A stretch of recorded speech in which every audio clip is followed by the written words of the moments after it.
pengalaman seorang Belanda, satu keluarga misionaris namanya John Dekker. Dia adalah orang pertama di dunia yang menemukan suku Dani. Ketika dia sebagai tentara parasit dari Jenderal MacArthur harus diterjunkan ke lembah Balim pada tahun 41 waktu perang Jepang itu. Dia nggak nyangka kalau di lembah itu ada manusia. Maka dia berjanji kepada Tuhan, kalau selesai perang saya akan kembali lagi ke sini Tuhan. Karena dia itu misionaris. Dan dia genapi janjinya.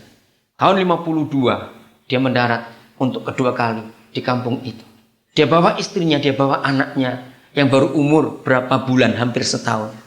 Begitu mereka tiba di rumah yang dibangun duluan oleh anak-anak Tuhan di daerah Sentani. Saudara, ada kacoak mati di situ. Anak ini merangkak langsung dimakan kacoak itu. Coba bayangkan. Saudara, tapi tetap mengasihi orang-orang itu. Bahasa Roh Kudus dikirimkan Tuhan kepada gereja. Alasan kedua, supaya kita mampu menyampaikan kasih Yesus kepada mereka yang punya bahasa itu. Alasan ketiga, saudara, karena ada kekuatan jahat, kekuatan roh kegelapan, kuasa kerajaan angkasa di bumi ini, maka gereja perlu diperlengkapi dengan kuasa Pentakosta ini. Inilah 3 alasan utama. Yang pertama, panen besar. Yang kedua, Roh Kudus ingin menyatukan manusia di dunia ini. Walaupun bahasanya banyak, tapi dengan kuasa Roh Kudus kita dimampukan untuk berkomunikasi dengan orang-orang yang bahasanya kita nggak ngerti, dan mereka pun nggak ngerti kita.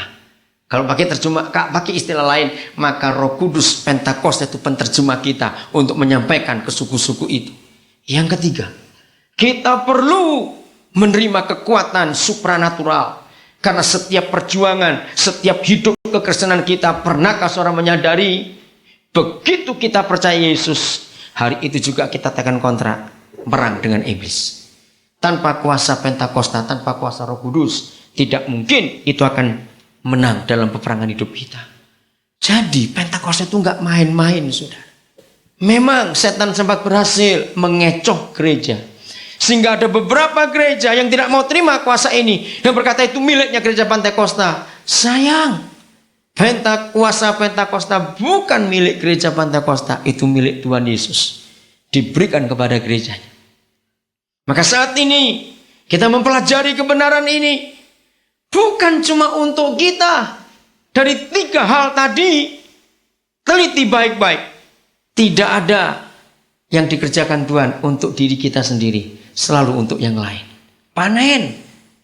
Itu jiwa-jiwa, bukan untuk kita. Kembali kepada Tuhan yang punya tuaian itu. Bahasa-bahasa. Kita diberi kemampuan. Bukan supaya kita hebat. Bukan. Tapi supaya orang lain menikmati itu. Inilah Pentakosta itu. Maka itu mari kita siapkan diri baik-baik.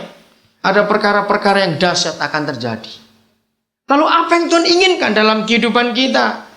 Yohanes 7 kita akan lihat sebentar. Ini sebagai dasar pemikiran kita. Ayat yang ke-37. Kita mulai baca. Yohanes pasal 7 ayat 37. Pada hari terakhir, yaitu pada puncak perayaan itu. Pada puncak perayaan itu, Pentakosta itu, saudara, Yesus berdiri dan berseru, barang siapa bagaimana haus. Saudara, pernahkah kita menyadari untuk lapar semua manusia bisa tahan, tapi untuk air nggak orang bisa tahan, mati kekurangan air. Orang bisa tidak makan berhari-hari, dia tidak mati, tapi kalau tidak minum nggak akan tahan. Dunia sedang dalam kehausan pada puncak perayaan itu, saudara. Maka puncak perayaan Kristus di dunia ini, 2 pesta ini, 2 hari besar ini, Pondok Daun dengan Pentakosta. Inilah waktunya gereja harus berdiri kepada dunia, berteriak pada puncak perayaan itu dalam kehausan yang luar biasa. Tidak tahu harus dipuaskan dengan cara apa. Barang siapa haus, baiklah ia datang kepada siapa? Kepada Yesus. Dan karena kita gerejanya adalah wakilnya, maka seharusnya dunia akan datang kepada Yesus lewat kita. Katakan amin. Pada kitalah ada sumber air hidup itu yang seluruh dunia menantikan. Barang siapa datang, baiklah ia datang kepadaku dan minum. Ini harus dikerjakan oleh gereja. Saya lompat dulu ayat 39. 38 saya belum uraikan. 39 dulu. Perhatikan. Yang dimaksudkannya ialah siapa? Roh yang akan diterima. Kenapa pakai kata akan? Memang pada pernyataan statement tadi, pernyataan itu Roh Kudus memang belum tiba karena belum pada hari Pentakosta yang sesungguhnya. Maka itu tulis berkata yang akan diterima oleh mereka yang percaya kepada Yesus. Lihat, ditegaskan lagi oleh Yohanes, sebab Roh itu belum datang karena Yesus belum dimuliakan. Karena sekarang pada Pentakosta 2003 ini Roh Kudus sudah dicurahkan, maka kita nggak perlu menunggu lagi. Kita tinggal terima saja, sebab dia sudah ada. Nah, perhatikan ayat 38. Inilah yang Tuhan maksud dalam kehidupan kita sebagai orang-orang percaya, saudara. Barang siapa percaya kepadaku, seperti yang dikatakan oleh kitab suci. Sederhana. Percaya kepada Yesus seperti yang dikatakan kitab suci. Bukan dikatakan pendeta ini, teolog itu, buku ini, buku itu. Tidak. Satu, seperti yang dikatakan kitab suci.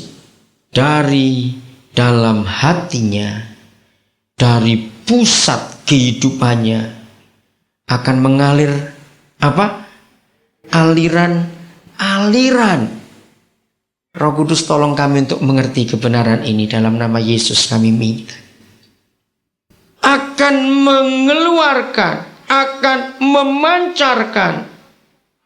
Luar biasa. Aliran-aliran air hidup.